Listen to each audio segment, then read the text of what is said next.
What's up? Welcome to the Curdheads Podcast, the Jenks Island production. I'm the one they call Hammer, the big cheesehead, on this case, Curdhead, on the podcast of Jenks Island. Today's the first episode of this little series that we're going to do. It is my Packer podcast that we're going to have on the side of Jenks Island. I'm excited, and let's just get right into it. So we're going to talk about the offseason so far and kind of my thoughts about the moves made, before the craziness happens, before the combine, free agency, minicamp, the draft, OTAs, preseason, before all of that starts. All right. I'm going to tell you kind of what's been going on with the Packers and moves they have made. So, quick recap of the season. They say every football season is a roller coaster, and that was the case for your 2025 Green Bay Packers. 10 days before your opener against the Detroit Lions at home, you make a trade. You make a mega trade, a blockbuster trade. That is one of the biggest trades in football and football history and NFL history. You get Micah Parsons, 2 first-round picks, and Kenny Clark. And then those first 2 weeks, you beat 2 playoff teams from a year before in the Lions and Commanders, and you beat them pretty good. You're looking really, really good on both sides of the ball. And then Cleveland happens, you lose. And then Dallas happens, you tie, and you go into the bye 2-1-1. Not ideal after those first 2 weeks and the way we looked. And then after that, we bounce back. I think we're 5-1-1. You lose 2 straight ugly ones to Carolina and the Eagles at home. You lose Tucker Kraft for the season. Then you go on a 4-game win streak. So now we're climbing back up the roller coaster.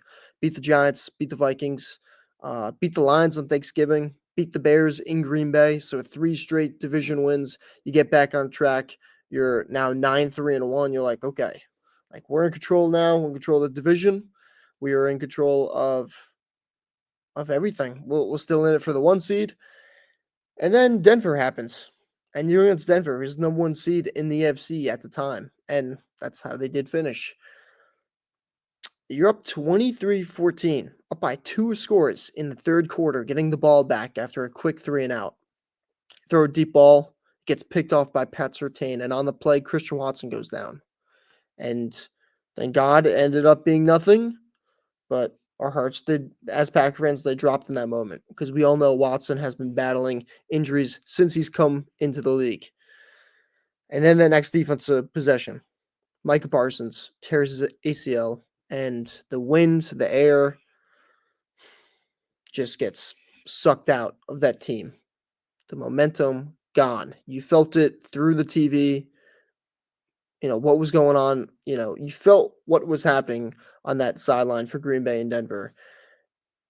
They just had nothing left. And that carried for the remainder of the season as they did not win a single game the rest of the season. They lost that game. They lost to Chicago. They lost to Baltimore. They lost to Minnesota. But they limped their way into the playoffs as the 7th seed, facing on the 2 seed Chicago Bears in a matchup that us Packer fans were hoping for, a rematch. And a team that, hey, I know we're the 7th seed, but I like this matchup round 1. And it went out. It started pretty well. Packers up 21-3.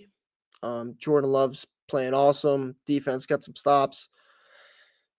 And then what happens every single postseason with the Packers, bad special teams, defense collapses, offense gets a little too conservative, and the Packers end up blowing the game and losing to the Chicago Bears in the playoffs. So it was a true roller coaster of a season. Injuries happened, but still unacceptable. But we move on to 2026, okay? So right after the 2025 season, the biggest question was Matt LaFleur, right? What's happening with Matt LaFleur? Gutekunst 2, they're entering the last year of their contracts. So, what's going on with them? Are we going to extend them? Are we going to fire Matt? I think Gutekunst was pretty safe, especially after the Micah trade. I thought that was a lock. And LaFleur, look, we have ups and downs with LaFleur. He never wins a challenge. The offensive play calling sometimes is but you could say that about every play caller, right? I mean, no caller is perfect. But LaFleur was a good coach. His time in Green Bay, he's a good coach. And everyone out there on the market, all these coaches on the market, like available, there's no upgrades. There's no upgrades. And plus, getting rid of Matt LaFleur, in my opinion, would hurt Jordan Love's development. They got a good thing going. He's been the coach since Jordan got drafted.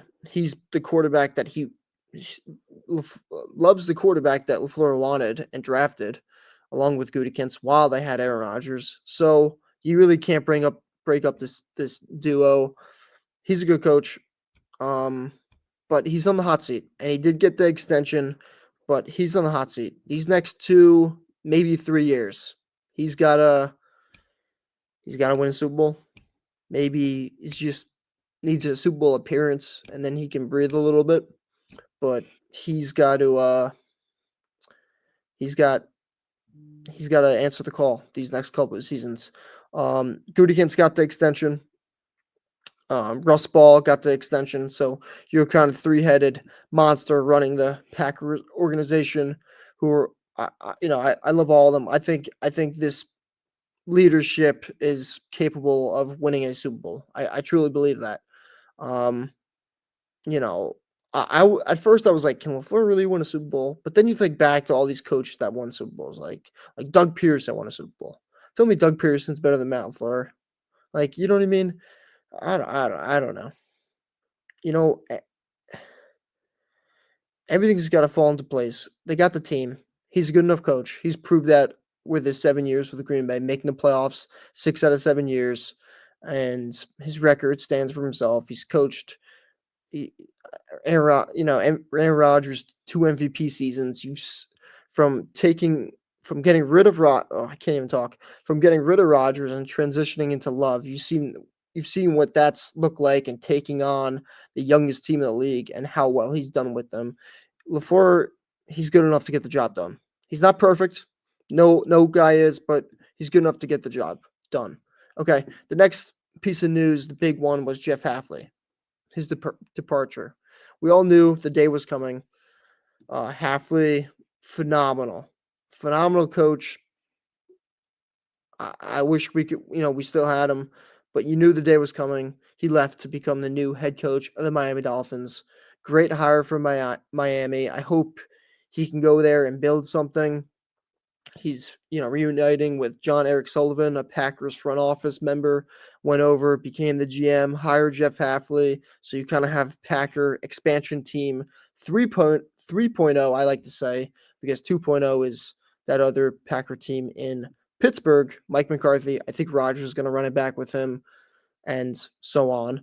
But Miami, I hope they can build something there. They're in a tough division with New England and Buffalo, but just go change the culture, because, everyone's knocking Miami. It's like Miami can't beat these cold weather teams, and they're not as tough and this and that. So go change the culture. I hope Hafley does that. I'll be rooting for him, and his quarterback will probably be Malik Willis too. So I'm definitely going to be rooting for the Miami Dolphins next season. But those are the 2 big things, and then the third one before we get into Gutekunst's press conference, they hired Jonathan Gannon as DC to replace Jeff Hafley. There are some guys that I wanted ahead of Hafley. I wanted Jim Leonard from Denver. He was the Wisconsin DC. Was he Wisconsin head coach too? I don't know, but he was with Denver past couple of years. DB's guy. He's done a really good job everywhere he's been. Former player too. I know the guy Christian Parker was a quality controls coach in Green Bay during the Mike Pettin kind of era. He's been with Vic Fangio in Denver and in Philly. He's just in Philly. Another DB's guy. So you really see who they're going to kind of going after. And they go for Jonathan Gannon, another DB's coach. So that was definitely emphasized to get someone who's, got some background knowledge with the defensive backs. But they go Jonathan Gannon, who was fired from Arizona. He was their head coach for 3 years. I think, 3 years, 3 years. Before that, he was with the Eagles, 2 years as the DC. Both years are top 10 in defense. So really good DC, becomes a head coach, not so good. Now he's back as DC. And this happens to a bunch of coaches. Josh McDaniels, not a head coach, really good OC though. Steve Spagnuolo, not a head coach, really good DC though. And there's more and more. That could even be Robert Saleh. We'll see how he does with Tennessee. Really good DC though, head coach. So Packers hire him as DC. This was a huge hire for Matt LaFleur. As we mentioned, that heading into this offseason, his job was a little on the fringes. And he has not had the best track record when hiring special teams coordinators and defensive coordinators. The only one he's really hit on is Jeff Hafley. So this is a big hire for him because, like I said, these next 2-3 years for LaFleur are big. You get Jonathan Gannon, and part of the reason why I think LaFleur hired a guy like Jonathan Gannon, given his background, a head coach, a guy who's coached and managed two, top 10 defenses before, is because he needs someone with experience being a defensive coordinator. He wants someone that can take control of that defensive side of the football and not have to worry about it. Yes, he is the head coach and he will oversee everyone, but he's also the offensive coordinator and the play caller, basically. Or not basically, he is the play caller, but you know what I mean? Like, he's really focused on the offense. That's his thing.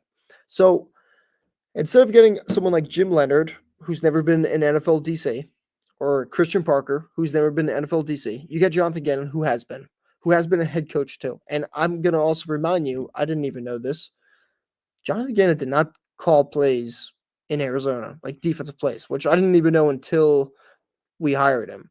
So, take that with a grain of salt. I don't know. Arizona, they had no talent. They had nothing over there to work with. He was the head coach. He's a defense guy, didn't even call defensive plays. So whatever. But hopefully he return to form as he was when he was with the Eagles and being their DC, because he was awesome over there. He's coming over to Green Bay, who has a bunch of talent. You're getting a Micah Parsons, you're getting Edgerrin Cooper, you're getting two safeties that have, that last season played at an all-pro level, and Xavier McKinney and Evan Williams. And you're getting a couple other nice players, like a Devontae Wyatt, like a Lucas Van Ness, like a Javon Bullard. So he's getting talent over here. I like the hire. When I posted on my Instagram, I gave it I think I gave it a B plus. The past 2-3 years in Arizona have been a little shaky, and I don't know how much you want to put on that as him, but his track record as a DC speaks for itself. And the other thing too, why I probably knocked it down, instead of giving like an A minus, give it like a B plus, is because if you saw those clips when he got hired by Arizona, guy's kind of a weirdo, like with the zip zap. I don't even know. Like I don't even know how to explain it. He just ran across a Cardinals player in the building, and I don't know. It was like, oh wow, this is crazy. Zip zip zip zip. Like, imagine if he does that to Micah Parsons first day he walks in. Micah Parsons might throw him at the window. So Jonathan Gannon, just be human. Don't be weird. Be a great football coach like us Packer fans know you can be. But yes, that's what Jonathan Gannon hire kind of broken down, and why I think they made the hire. Okay, a couple things from Brian Gutekunst's press conference, and then we're going to get into some of the other coaching hirings. So this is what Gutekunst says. Now, take this with a grain of salt as well. We know GMs, they're good liars, okay? And this is the one that us Packer fans will never forget. A couple years ago, entering the 2024 offseason, he said, Aaron Jones is the heartbeat of this team. He's not leaving. A month later, they cut him and they signed Josh Jacobs. So take this with a grain of salt. Some of the stuff I'm going to say fact. Some of it I'll say fiction too. First one, Josh Jacobs will be back next season for the Packers and has a lot of good years left. I say this is fact. I think he had a down year last year because of the offensive line. The offensive line was really, really bad, and we're going to get into that in a future episode. They were terrible. So, fact, he's back. He's got a lot of good football in front of him. Jordan Love is entering his prime and only getting better. Yes, all day, every day. McManus is expected. McManus is expected to return as the Packers kicker, but they're going to look for competition in camp. I say this is fact. He's going to return. They're going to find competition. I just don't know what competition is out there. So I think he'll end up being the Packers kicker for another season and probably costing them a playoff game. So good stuff.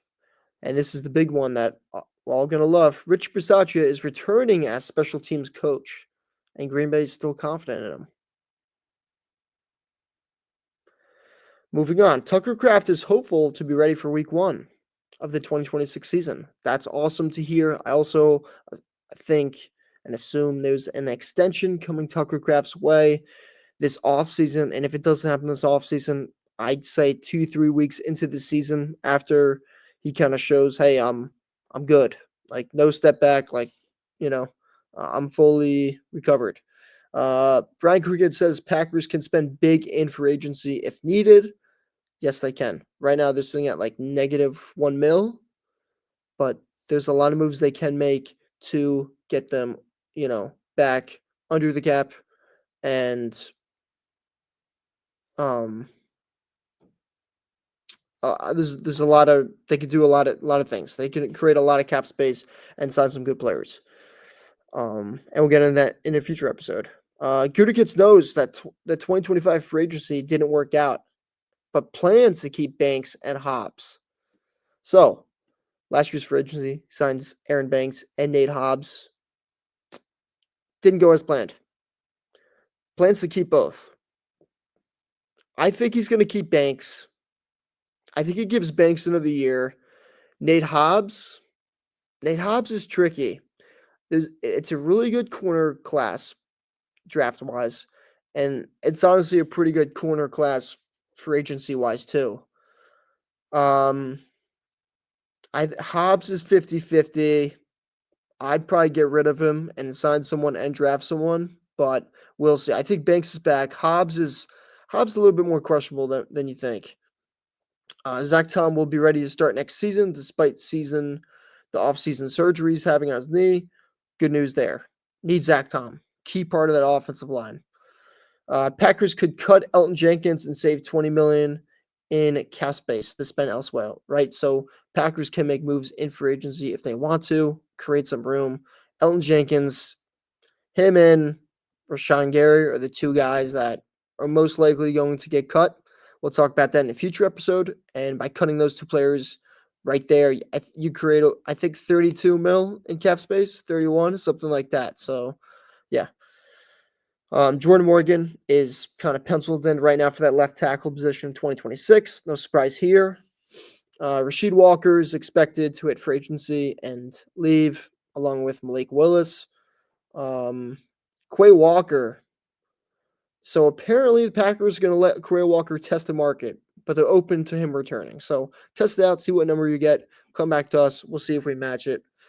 And we'll see. Quay's a big question mark out of the free agents. And we'll go over this in a future episode, so I don't want to get into it too much. But Quay's the one that's like 50-50. I really don't know what they're going to do with Quay.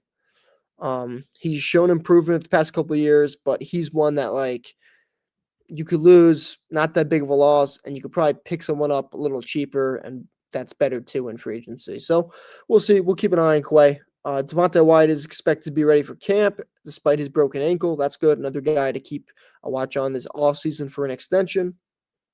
Micah Parsons is hoping for a week 4 return. All right, coming back from that ACL, hoping to avoid the PUP list, the PUP list. So that's good news there. Doesn't miss a lot of time. And what else? Romeo expecting to hit free agency. Goodingen says Keyshawn Nixon had a very, very good year this past year and is excited for 2026. It's probably a lie. Packers love what they have in Matthew Golden and what he showed in limited opportunities. So did we, and we won more opportunities as Packer fans. And then, of course, Packers are expecting Malik Willis to hit the market and probably play elsewhere next season. So that's kind of what you got from Gutekunst's press conferences. Back to coaching. All right, three big ones. All right, that I'm just going to talk about really quickly, and then we'll get you guys out of here. Sean Mannion left QB's coach after one season being the QB's coach for the Packers. Left to become the Eagles' offensive coordinator, where he's going to go call plays. Pretty awesome for him. 1 year quarterback coach, gets an OC job the next year, gets to call plays. Kudos, awesome to him. Packers promote Luke Getsy to take his place as QB's coach. Luke Getsy was Jordan Love's first quarterback coach when he came into the league, was also the QB coach for Rodgers, his 2 MVP seasons in 2020 and 21. So I like Luke Getsy there. I know it did not work out. Didn't work out with him being an offensive coordinator for the Bears and the Raiders. But again, some guys, maybe not meant for that next step, like Gannon was for head coach. And the Getsy wasn't for offensive coordinator, but as a QB coach, he thrived. He was awesome. So welcome back, officially quarterbacks coach for this season. I like that. You're getting someone that's got a relationship with Love, that's got history with him. So good stuff there. Packers also added former Penn State receiver coach Noah Pauley as a receivers coach. So this was a guy who also worked at North Dakota State with Christian Watson. So a guy that's got history and a relationship with your number one guy in Watson. Awesome to hear. I think the Packers needed to move on from their receiver coach too. So I think that's an upgrade. Plus, they added Niners secondary coach Daniel Bullocks to join the defense staff under Gannon. What else? The big one. So the two big ones on the defensive side of the ball. One more quick way that I forget his name. Packers special teams assistant coach. So we want to change the special teams. I don't think this will be a massive change, but the Packers assistant, a special teams coach, got hired as a special teams coach for the Browns. So good for him. But Rich Bisaccia stays with us, and he'll have to find a new assistant. And then the two big hires on defensive position guys. The Packers hired Bobby Babich as their defensive pass game coordinator and defensive backs coach. He was previously the defensive coordinator for the Buffalo Bills. So, and I think Sean McDermott called the plays. I'm pretty sure. I'll blank it right now. I just looked it up before the show. I'm pretty sure he did. So Barry Badge doesn't have like play calling. Play calling history. I've been on here too long already. But play calling experience he may have, but like to get a defensive coordinator to go be your pass game coordinator and defensive backs coach is pretty awesome. This guy has worked and developed a lot of good secondary guys in DBs in Buffalo. Micah Hyde is a guy that comes to mind, a guy that became an all-pro over there in Buffalo. So I think that's a big-time hire. Linebackers coach Sean Duggan, a guy who I kind of wanted out, came with was linebacker coach for 1 year with us this past season because Anthony Campanelli was 2024, left for Jacksonville to come to DC. We Hafley hired Sean Duggan, who was the Boston College defensive coordinator, to come over, coach linebackers. And honestly, I think we could all agree. I think Quay and Coop kind of took maybe a step down this year. They weren't as good as they were in 2024. So he leaves, gets hired as the defensive coordinator for the Dolphins with Hafley. Packers fans, we should be happy about that. He's out. And the Packers add Sam, I hope I say this right, Sam Seifkis, as the linebackers coach. He was previously the defensive coordinator for Virginia Tech. So just like that, Packers to the defensive staff had a former head coach in Gannon, had a former DC in Babbage, and a former DC in Sam Seifkins. So a lot of knowledge, a lot of brain power on that side of the ball. So those were some of the big hires and big moves to this coaching staff to start this offseason. So that was a lot. That was a lot for me. First episode. I'm blabbering on. Probably talk too fast. You guys are still catching up. But that's kind of the offseason so far. So now I just want to get in quickly into the show's schedule. So right now, I think we're going to do one episode every week. You guys will get it on Mondays, Monday mornings, Monday afternoons. We're going to have one episode a week. This episode was just going to catch up of the offseason. Next weekend, I'm going to be going over the Green Bay's top 5 biggest needs, according to me. And what positions they kind of need to upgrade and focus on this offseason. Week after that, we're going to be going over the combine. The combine results will be in. We know Green Bay likes their freak athletes. They look for RAS scores. So, after watching the combine, getting all these numbers in, giving you guys a couple guys to look out for in those positions of need that we talked about the previous week. And then after that, we got about 2 weeks to get ready for free agency. So I'll be going over kind of the cut candidates. I think by then, maybe some guys, a couple guys might be cut by then. So going over, breaking down those situations and some more guys that could get cut for Green Bay to open up that cap space to be a little bit, more flexible and open up some more room to add more talent. And then, going over.